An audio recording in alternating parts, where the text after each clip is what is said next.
Il est né Congo, le né Congo. Maintenant, il commence à dire qui sont Lungwana, qui sont les gens de Lukaya, qui sont les gens des cataractes, qui sont les gens des bas-fleuves. Vous pensez que c'est sérieux, ça? Vous pensez que c'est sérieux?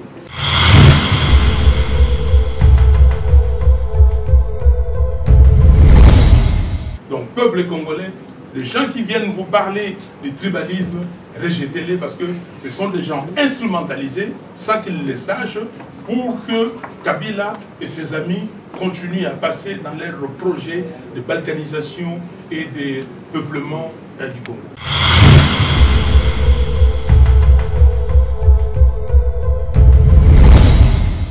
Comment nous pouvons nous développer tout le temps avec les aides? Il y en a qui s'étardent en se disant, oui, mon pays met chaque jour qui passe $1 million dans ces pays. Mais mon pays, le Congo, peut se faire 100 fois plus que ça tous les jours.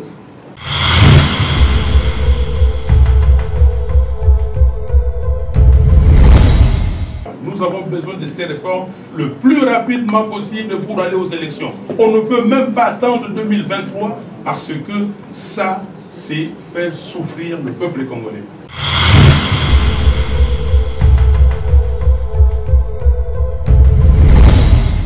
Je vous pose la question, M. Kamere est où? Il est toujours en prison? Chez lui. M. Kamere, on a parlé de 66 millions de dollars. Il a déjà restitué combien? Le projet de 100 jours, plus de 400 millions de dollars. L'équipe technique qui travaillait avait pris 5%. Et les 5%, certains d'entre eux avaient dit qu'ils pouvaient remettre. Est-ce qu'ils ont déjà remis?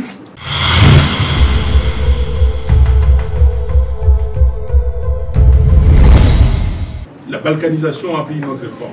Union africaine, s'il vous plaît, ressaisissez-vous, aidez le Congo à aller de l'avant.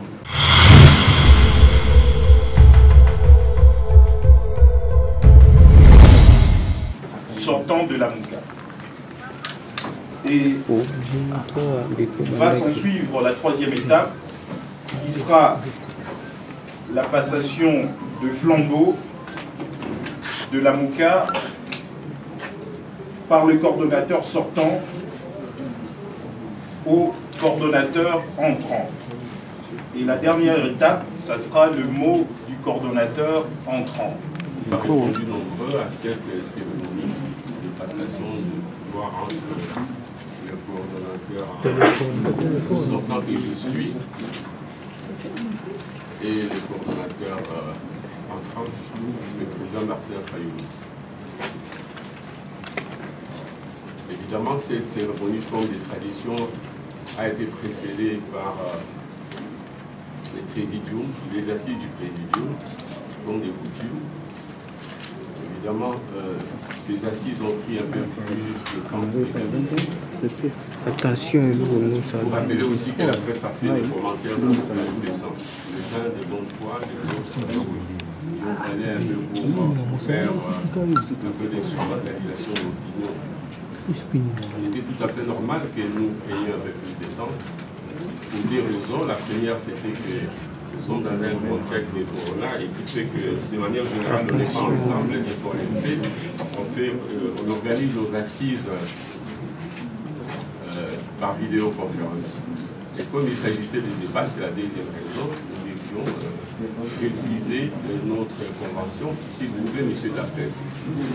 Ce qui fait que nous sommes partis, je crois, du 23 septembre au 9 septembre. Au 9 octobre. Au septembre.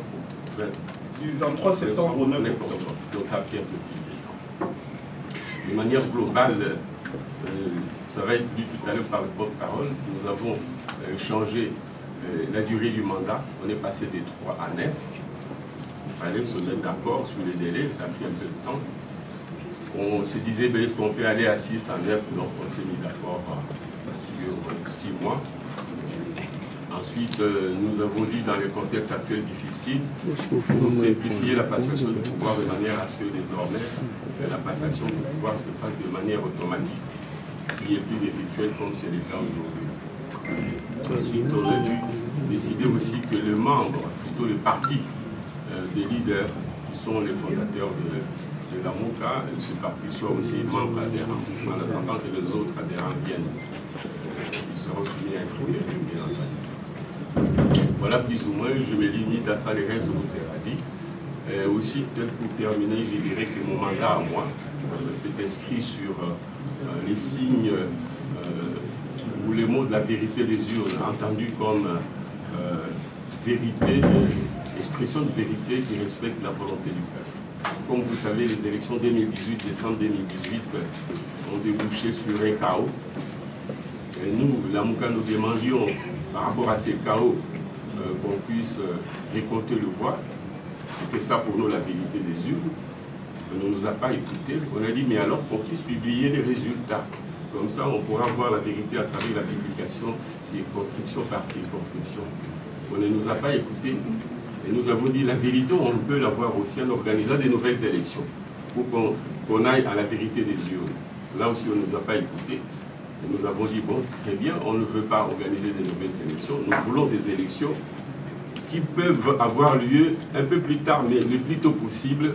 Mais ça suppose qu'il faut passer par des réformes électorales qui concernent les élections elles-mêmes, toutes les élections, et qui concernent aussi la loi, plutôt la CENI. Nous avons dit la vérité des urnes entendu comme des réformes par lesquelles il faut passer pour que les prochaines que nous voulons anticiper, en tout cas les plus rapidement possible, que celles-là soient au moins traduites la vérité du choix de l'électeur. Les combats de la Mouka, j'ai essayé de les porter de la manière que vous savez, par des conférences, par des prises de position, mais aussi par les marches qu'on a eu à organiser. On a fait le tour du pays, on a fait le tour de l'Union. Voilà, c'est là où se situe la difficulté, et la Mouka a donné sa communication, sa position à ces sujets. Quel est le cadre approprié? Et je m'en félicite, et je félicite la lutte de la Mouka et du peuple qui a appuyé cette élection. Et adopté et signé par le présidium de la Mouka.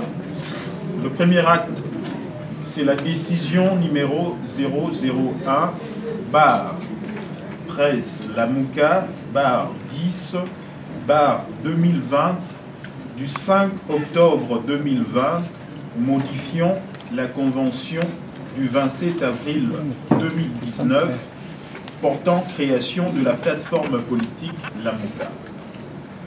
Et le deuxième acte, c'est le communiqué final de la réunion du présidium. Je commence par lire la décision portant modification de la convention du 27 avril 2019 de la Mouka. Le présidium, vu la convention du 27 avril 2019 portant création de la plateforme politique la Mouka, spécialement en son article 14, considérant la nécessité d'adapter l'organisation et le fonctionnement de la Mouka aux circonstances et impératifs politiques actuels, vu la nécessité de renforcer l'unité de la Mouka et l'efficacité dans ce prise de position, action et déclaration, décide. Article 1er. Les articles 3, 5, 6, 7, 8, 11 et 13 de la Convention sont modifiés comme suit. Article 3. La plateforme La Mouka comprend deux catégories de membres. Les membres fondateurs et les membres adhérents. Sont considérés membres fondateurs les leaders signataires de la présente décision et qui n'ont pas renoncé à leurs engagements au sein de la Mouka par un retrait volontaire. Sont considérés membres adhérents les personnalités, les partis politiques, les regroupements politiques, les groupements ou organisations sociopolitiques qui adhèrent à la présente convention de la Mouka. Les partis ou regroupements politiques de membres fondateurs sont d'office membres adhérents de la Mouka du fait de leur leader. L'adhésion à la plateforme La Mouka est libre. Toute demande d'adhésion à la plateforme politique La Mouka est adressée au coordonnateur en exercice qui la soumet à l'approbation du présidium dans le mois. Tout membre fondateur ainsi que tout membre adhérent peut se retirer de la plateforme Lamouka en tout temps. Le retrait d'un membre fondateur ou celui d'un membre adhérent ne peut donner lieu à la dissolution de la plateforme Lamouka ou à la revendication par ses membres d'un droit de propriété intellectuelle ou d'un quelconque droit juridique sur la plateforme Lamouka. Le retrait d'un membre fondateur entraîne ipso facto la perte de la qualité de membre adhérent à son parti ou regroupement politique. Article 5. Le présidium est l'organe de décision et d'orientation de la plateforme Lamouka. Il constitue la plus haute autorité, l'instance décisionnelle suprême de la plateforme. Il est composé de membres fondateurs. Le présidium peut inviter toute personne, membre adhérent ou pas, à participer aux réunions sans voix délibérative. Le quorum requis pour toute réunion du présidium est fixé à la totalité de ses membres. Le membre absent peut se faire représenter par un collaborateur de son choix. Les décisions et résolutions du présidium se prennent par consensus. Les activités du présidium sont pilotées par le coordonnateur en exercice. Article 6. Le coordonnateur représente et engage la plateforme Lamouka auprès de tiers. Il en est le porte-parole. Il mène des actions et ou fait des déclarations au nom de Lamouka après concertation préalable au sein du présidium. Toutefois, chaque membre fondateur ou adhérent garde son autonomie ainsi que sa liberté d'action et peut se prononcer politiquement en son nom propre, à celui de son parti ou de son regroupement politique dans le strict respect de 4 axes fondamentaux de Lamouka. La coordination du présidium est tournante tous les 6 mois, selon l'ordre déterminé par le présidium. À la fin du mandat du coordonnateur en exercice, la passation de pouvoir est automatique. Elle n'est pas sujette à une cérémonie officielle. Le coordonnateur statue par voie des décisions. Article 7. La cellule politique a pour mission d'accompagner politiquement le coordonnateur du présidium dans l'exercice de ses attributions. Elle prépare notamment tous les dossiers politiques devant faire l'objet des délibérations du présidium. La cellule politique est composée de délégués de membres du présidium et de membres adhérents.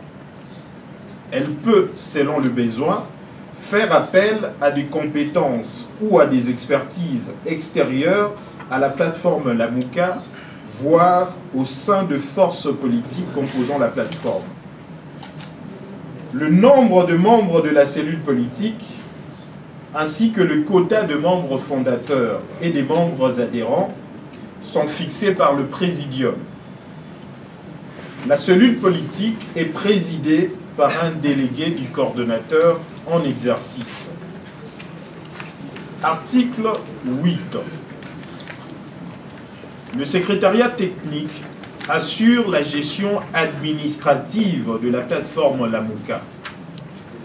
Lors de son mandat, chaque coordonnateur met en place sa propre équipe de travail devant assurer la gestion administrative quotidienne de la plateforme. Le secrétariat technique assure notamment la conservation des archives. Article 11. La cellule politique s'est réunie une fois par mois.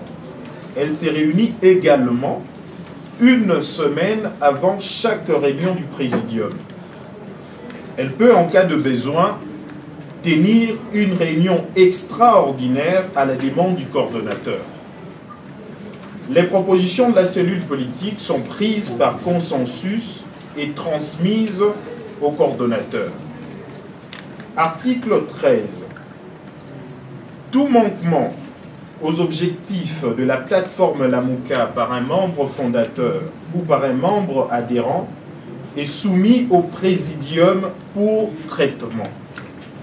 Article 14.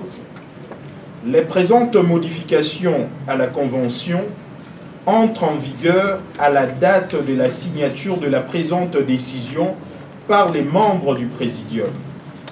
Conformément aux dispositions de la Convention portant création de la plateforme Lamouka du 27 avril 2019, et suite à la convocation de la réunion du présidium, ces derniers s'est réuni du 23 septembre au 9 octobre 2020 sous la direction du coordonnateur Adolphe Mouzito. 2. Le présidium de Lamouka remercie le coordonnateur Mouzito d'avoir assuré son mandat trimestriel à la tête de Lamouka, nonobstant le glissement de 6 mois dû au cas de force majeure imposé par les mesures sanitaires liées à la Covid-19. 3.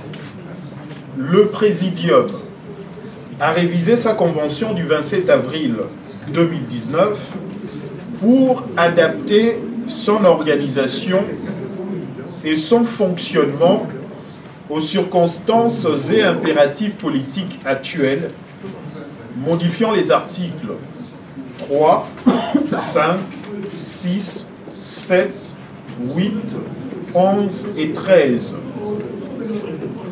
La révision de la Convention a porté notamment sur le point ci-après.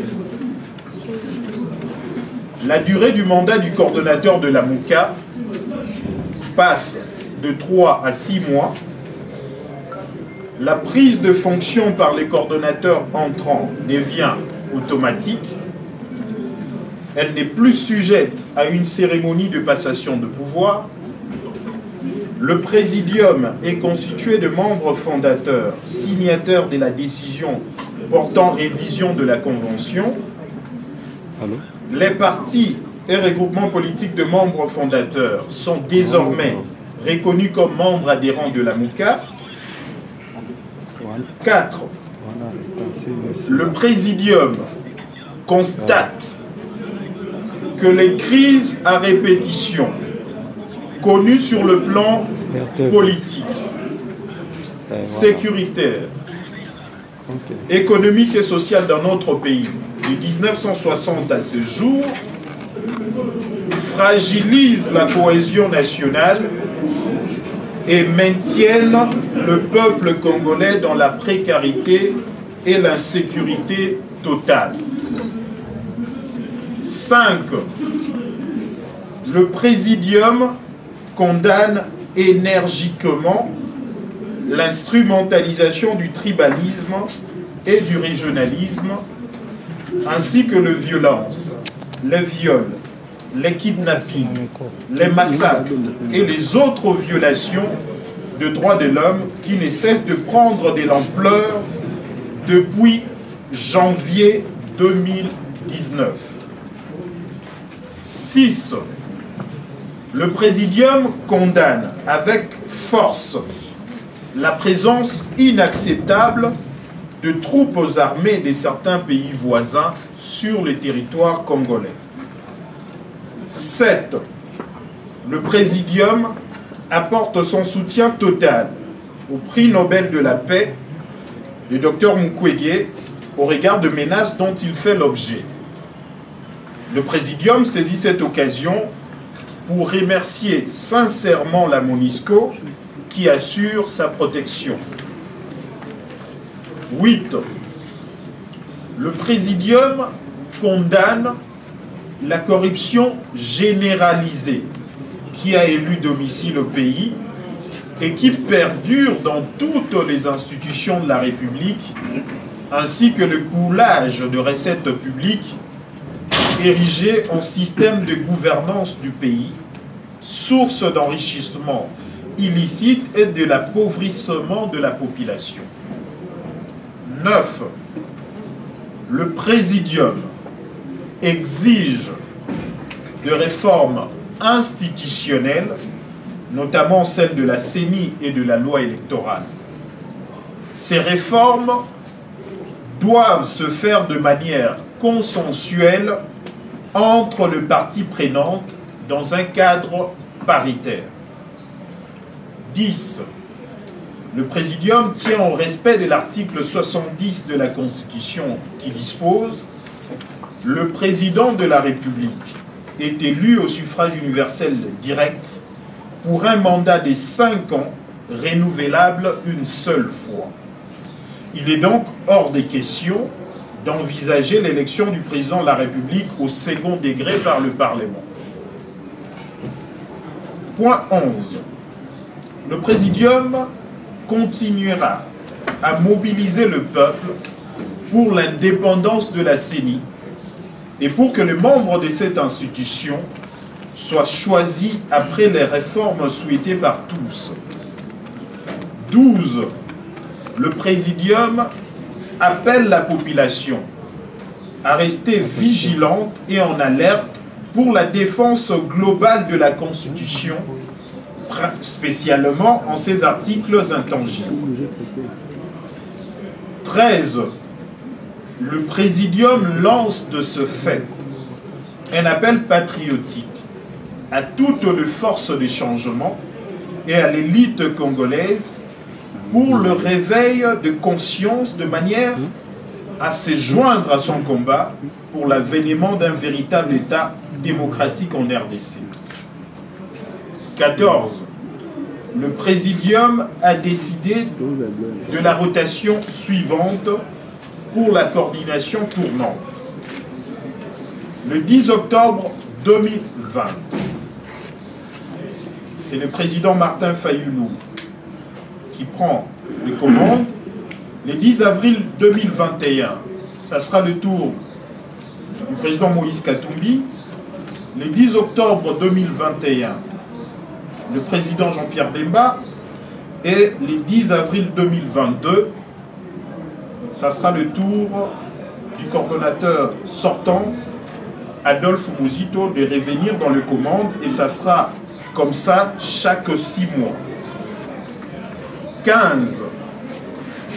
Le Présidium de la Mouka désigne son nouveau coordonnateur pour l'exercice semestriel du 10 octobre 2020 au 10 avril 2021 en la personne du président Martin Fayulu, le félicite et s'engage à lui apporter le soutien nécessaire pour la réalisation de son mandat. Fait à Kinshasa le 10 octobre 2020, Martin Fayulu, Moïse Katumbi, Adolphe Mouzito.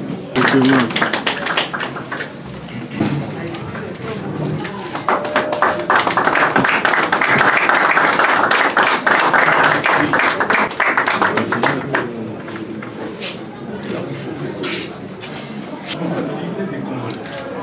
Souligner bien l'irresponsabilité des Congolais. Nous avons un pays qui nous a été légué par nos aïeux. Dieu a créé ce pays, il a donné à ses ancêtres, et puis il y a des gens qui sont venus, qui sont passés, les Lumumba, les Kassavubu, on s'invective. Tel a fait ceci, tel a volé, tel a été corrompu, surtout la corruption. Parce que les gens croient que, parce que eux ils sont corruptibles, que tout le monde est corruptible. La transitivité. Chers frères et sœurs, je mesure le mot et je tiens compte de la responsabilité que nous avons tous aujourd'hui, pendant cette période. J'aimerais dire ceci à 3 catégories de citoyens congolais. D'abord, aux membres de la Mouka. La Mouka, c'est la création du peuple congolais. Vous le savez. Le peuple congolais nous a dit ne nous trahissez pas. Ayez un candidat commun. Et les leaders ont donné ces candidats communs au peuple. Et le peuple a soutenu Lamouka. Lamouka, c'est le peuple. Est-ce que c'est que le peuple a donné, a créé? Est-ce que c'est nous, leaders, et nos collaborateurs qui devons le détruire? Je dis non. Et c'est très important. On peut avoir des divergences de vues, ce qui est tout à fait normal dans une société, dans un ménage, dans une famille, partout. Mais quelle est notre vision? N'est-ce pas de faire de ces pays, comme Lumumba avait dit, un pays prospère, un pays au centre du rayonnement de l'Afrique tout entière, et donner la prospérité à notre pays, le développement à nos citoyens. Et moi, je dis, pour moi, je dois poursuivre cet objectif. Le choix des candidats communs est tombé sur nous. Le peuple a démontré aux leaders de Lamouka et à tout Lamouka que vous avez exaucé nos vœux et nous allons vous prouver que c'est nous, peuple congolais, qui confèrent le pouvoir. Et ils l'ont fait. Il est arrivé ce qui est arrivé. Mais ça, c'est un accident de parcours qu'on doit mesurer. Nous sommes dans un combat. Un combat pour notre pays. Je les cite de temps en temps parce qu'il faut les citer. Mobutu avait dit que ce n'est pas facile d'être des Congos. Je ne sais pas si vous savez, si on donne une dissertation à nous tous ici, qu'est-ce que nous avons écrit? Ce pays a fait l'objet de menaces depuis longtemps. De projets de balkanisation, de projets de sécession. Et aujourd'hui, nous allons aisément dans ces projets parce qu'on nous dirige là et aveuglés que nous sommes, par manque de stratégie, manque de vision, on s'engouffre dedans. Je dis non. Moi, je vais arrêter cette hémorragie. Je vais arrêter. Je vais amener Lamouka là où le peuple a demandé de l'amener. Deuxième groupe d'individus, c'est les gens du FCC et des CACH. Ils ne sont peut-être pas ici, mais les journalistes sont là. FCC et CACH. Vous avez usurpé le pouvoir du peuple. Vous le savez. Vous n'avez pas été élu. Et aujourd'hui, vous êtes en train d'entraîner notre pays dans l'abîme. Et vous le voyez. Et vous le voyez parce que, surtout les membres du FCC, je peux vous le dire, que vous êtes en train d'aider Kabila dans sa mission de désarticuler les Congos, de déstructurer les Congos, de balkaniser les Congos. La balkanisation n'est pas un vain mot. La balkanisation n'est pas simplement physique. La balkanisation est plus profonde. Les gens qui ont mis en place ces projets, ils savent ce qu'ils ont mis, des stratégies, des tactiques. Vous allez à Rutshuru aujourd'hui, vous allez voir quelles sont les populations qui vivent là-bas. Si vous prenez Rutshuru il y a 50 ans, il y avait combien de Congolais? Et combien de Rwandais? Prenez Rutshuru aujourd'hui, j'ai dit, il faut dire le bon comme il est. Prenez Rutshuru aujourd'hui, il y a combien de Congolais, il y a combien de Rwandais? On vous parle maintenant des milliers de Congolais. Mais pourquoi on parle des milliers de Les citoyens rwandais qui sont entrés au Congo, qui sont venus au Congo, qui sont venus par Moulengue, ils sont combien aujourd'hui à Moulengue? Et pourquoi ils sont déplacés jusqu'à Minembwe? Mes frères et sœurs du FCC, je vous le dis, s'il vous plaît, n'aidez pas M. Kabila à matérialiser son projet qu'il a amené ici avec l'AFDEL. Il ne faut pas. Vos tombes et nos tombes à nous tous seront profanées par nos arrière-petits-enfants. Parce qu'on aura, comment dire, vendu ces pays. Je vous le dis et je pèse mes mots. Et vous savez ce qui se passe à Minembwe.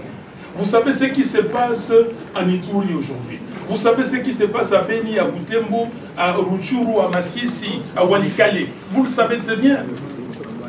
Et pourquoi vous, membres du FCC, qui êtes là avec Kabila, vous ne levez pas le doigt pour dire que vous n'êtes pas d'accord avec ce qui se passe? Pourquoi votre complicité? Pourquoi votre silence? Et ça, c'est très important. Donc, je voudrais dire à mes frères et sœurs, nous avons un pays qui nous a été légué par nos ancêtres. Les gens se sont battus. Lumumba a perdu sa vie. Et beaucoup d'autres ont perdu leur vie. Et nous ne pouvons pas, nous, contemporains, voir ces pays aller ailleurs. La subtilité de nos amis, c'est de peupler nos contrées par des populations congolaises et repeupler par des populations rwandaises. Et vous allez voir, ce n'est pas un projet de 5, 10, 15, 25 ans, c'est un projet qui doit durer.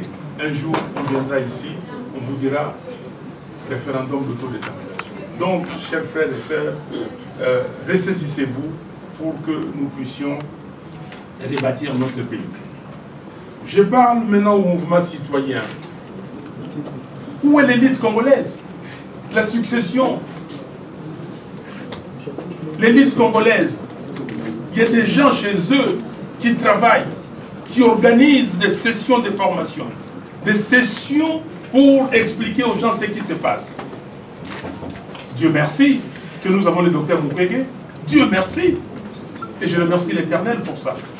On ne peut pas laisser tous les combats à un seul individu. On ne peut pas laisser les combats à un seul individu. Où est les journalistes congolais pour parler des rapports mapping? J'ai suivi hier sur Radio France Internationale dans l'émission Géopolitique, les rapports mapping. Comment les Occidentaux maîtrisent ces rapports? Est-ce que nous maîtrisons ces rapports? Est-ce que nous tous nous avons lu ces rapports? Est-ce que nous connaissons les 617 cas de violations, d'exactions, d'atrocités contre les Congolais? L'élite congolaise, ressaisissez-vous. Il ne suffit pas de penser que parce que vous allez gagner 2000 $, 3000, 5000, vous avez la possibilité de vous faire cet argent et que la vie se limite par là. Non. La vie, c'est 90 millions de Congolais. Les Congo n'est pas la ville de Kinshasa. Les Congo ne se limitent pas à 10 000 km² de Kinshasa. Les Congo, c'est les 2 345 460 km². L'élite, je répète encore, ressaisissez-vous. Cinquième catégorie, c'est le peuple congolais. Peuple congolais, un peuple merveilleux. Vous avez démontré de quoi vous êtes capable. Vous continuez. Mais continuez, ce peuple, en tant que peuple, à revendiquer votre identité. Nous devons revendiquer notre identité. Continuez à repousser toute personne qui vient avec ces venins de division, de tribalisme. Tribalisme. On a dit qu'il fallait le tribalisme. Il y a beaucoup de gens que je connais ici. Est-ce que vous avez connu ma tribu avant? Maman Bazaï, parce que il est né Congo, il est né Congo. Maintenant, il commence à dire qui sont Lungwana, qui sont les gens de Lukaya, qui sont les gens des cataractes, qui sont les gens des bas-fleuves. Vous pensez que c'est sérieux, ça? Vous pensez que c'est sérieux? Qu'on vienne vous instrumentaliser aujourd'hui, peuple, arrêtez cette affaire, le tribalisme n'existe pas. Et je cite encore Mobutu, s'il nous a laissé une chose, et une seule, c'est l'unité nationale. Et Kolobo manque. Et nous devons travailler. Donc, peuple congolais, les gens qui viennent vous parler du tribalisme, rejetez-les parce que ce sont des gens instrumentalisés sans qu'ils le sachent pour que Kabila et ses amis continuent à passer dans leurs projets de balkanisation et de peuplement. Mais n'est-ce pas, vous avez dit, nous ne voulons plus d'aide, nous voulons du commerce. Les Américains ils ont dit ça. Comment nous pouvons nous développer tout le temps avec les aides? Il y en a qui se targuent en se disant, oui, mon pays met chaque jour qui passe $1 million dans ces pays. Mais mon pays, le Congo, peut se faire 100 fois plus que ça tous les jours. Vous avez compris que vous êtes dans l'erreur et nous vous demandons, je vous demande, s'il vous plaît, de vous ressaisir. M. Félix Tshisekedi ne nous amènera nulle part. Il est incapable d'amener ce pays là où nous voulons l'amener, où le peuple veut qu'il aille. Et vous le constatez. Personne d'entre vous n'est dupe, mais vous ne voulez pas le dire aujourd'hui. Je vous demande de prendre des décisions, de nous aider à sortir de cette crise. Il y a des solutions. Nous avons parlé dans la déclaration de la MOUCA, nous voulons des réformes institutionnelles, notamment au niveau de la loi électorale et de la commission électorale. Nous avons besoin de ces réformes le plus rapidement possible pour aller aux élections. On ne peut même pas attendre 2023 parce que ça, c'est faire souffrir le peuple congolais. C'est la rentrée des classes aujourd'hui. On a parlé de la gratuité de l'enseignement. Je vous pose la question, M. Kamere est où? Il est toujours en prison? Chez lui. M. Kamere, on a parlé de 66 millions de dollars. Il a déjà restitué combien? Le projet de 100 jours, plus de 400 millions de dollars. L'équipe technique qui travaillait avait pris 5%. Et les 5%, certains d'entre eux avaient dit qu'ils pouvaient remettre. Est-ce qu'ils ont déjà remis? Est-ce que vous avez vraiment un état de droit où il y a la justice maintenant? Est-ce que les cachots de l'ANR sont fermés? Communauté internationale, c'est faux. Communauté internationale, partie africaine. La charte de l'Union africaine est très claire.